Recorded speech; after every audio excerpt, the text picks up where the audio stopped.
So something I was thinking about, that your story,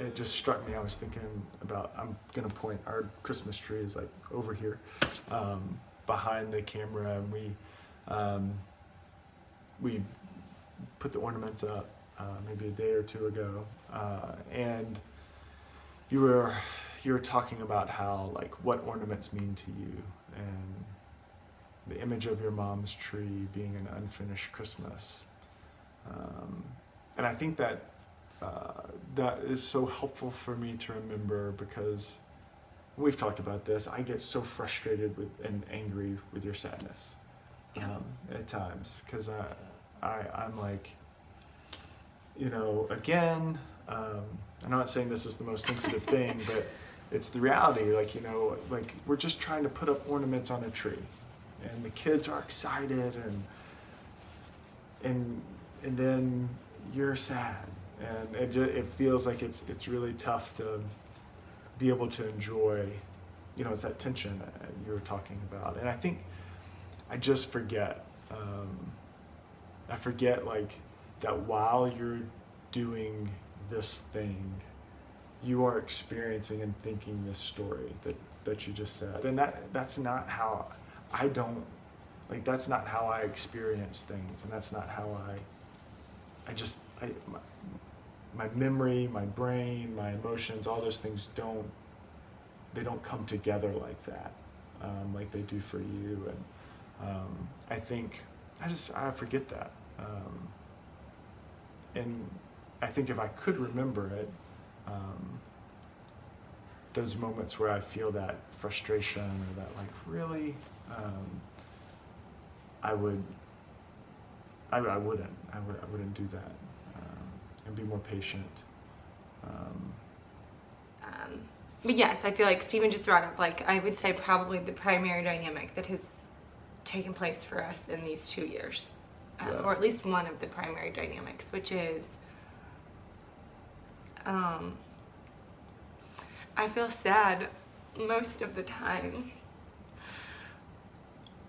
We've gone to therapy. There are those of you out there that are like, that girl needs therapy. And I totally do still, of course. But yeah, I mean, one of the things the therapist said was, like, Erin, when you feel sad, you should be sad. Your boys shouldn't have to wonder if you're sad inside, but you're not being sad.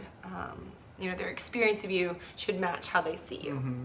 Yeah. So that's another tension. When you said the space to be parents and grieve, I mean, that feels like a chronic, because, so I know, like, oh, they can tell I'm sad. Like, you can sort of feel when a cloud comes over the house. So I try to, like, make sure, like, I acknowledge, like, Mom's feeling sad. I mean, our baby, like, will look at my face sometimes and be like, you miss Alma? Yes, I do. And he barely knew her, but yeah, he but knows. He knows her. Oh, yeah. Yeah. But, like, not to cry too much, and, like, I'm not, like, trying to fill the space. I'm trying to name the space and then also still hold it. And, there's a lot of tension internally, and then maritally that happens. I think the reverse side of the dynamic that happens when Stephen, or maybe even at the same time, is when you're frustrated that I'm sad, I think I can be hanging those trees and be like, how is everyone not weeping? Like, how are we not all just like swimming in a sea?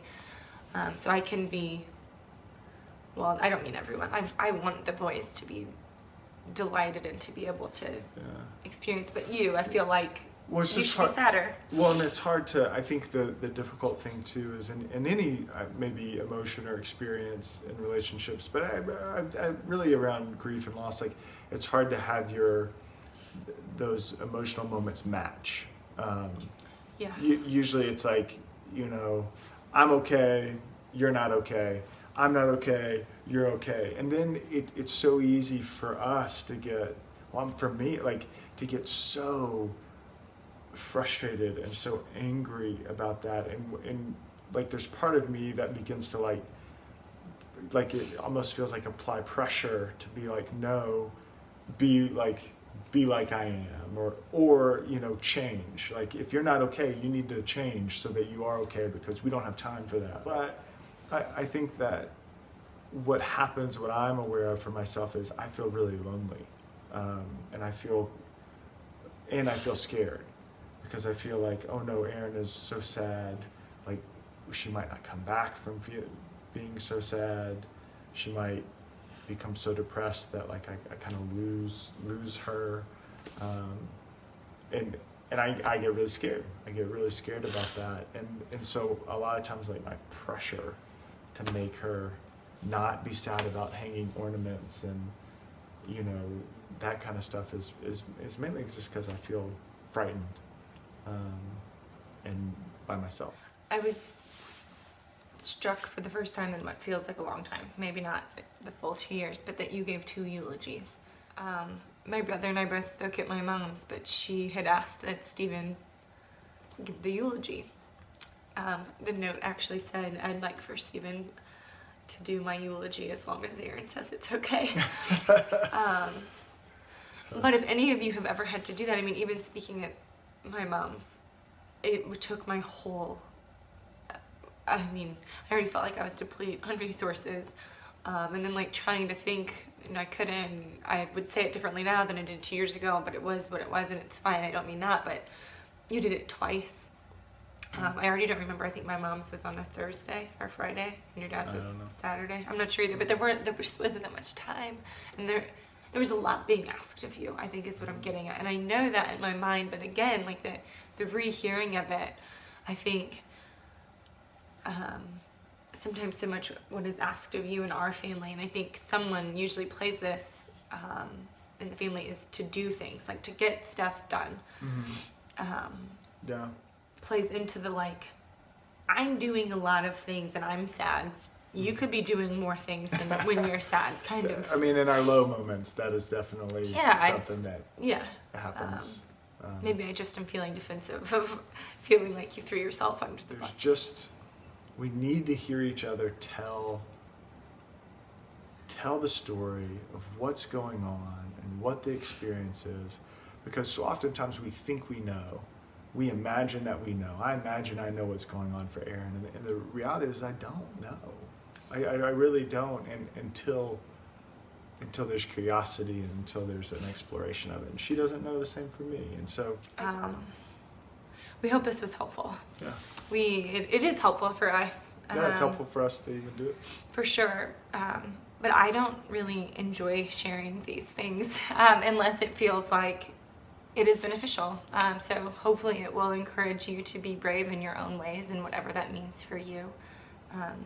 But stepping into your own stories of loss and joy. And one day we really will share a story of joy. Cause I was thinking about that. I was like, we need to share a more cheerful story next time.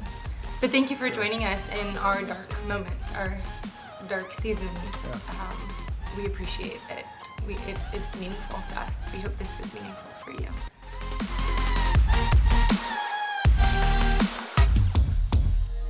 Just look on and